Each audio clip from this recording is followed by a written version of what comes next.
So what do you think are the biggest issues federally for this upcoming election? Well, some of the biggest issues I have are definitely climate change is a huge aspect. Which party has a plan to deal with climate change and which don't? That's a huge problem for me. Another big issue is affordability. The housing crisis is currently affecting thousands of Canadians from coast to coast to coast. I'd like to see more rhetoric about what the parties plan to do with the North. Like Northern affairs are an especially sensitive topic for me, just because I found that Northern Canada is often neglected and overlooked by federal governments. So I'd love to see more plans to help address the Northern issues. I think climate change is a huge thing. Although I'm a big fan of like social justice and stuff, I feel like if we don't approach climate change as far as it's required, we can't go halfway. Halfway means no success in that front. So really, it's something I think all parties need a concrete plan on.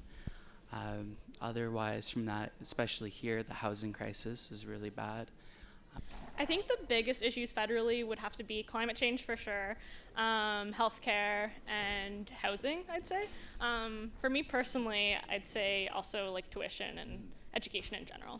For students, I'd say, tuition and education and climate change for sure. A lot of students are very concerned about climate change since it is our future that's at stake.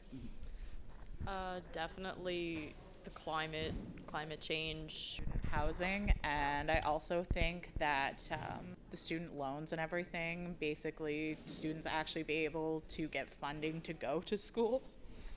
Tuition and just access to school, because there's so many people in Canada who have like the academic ability to go to post-secondary but they're not able to.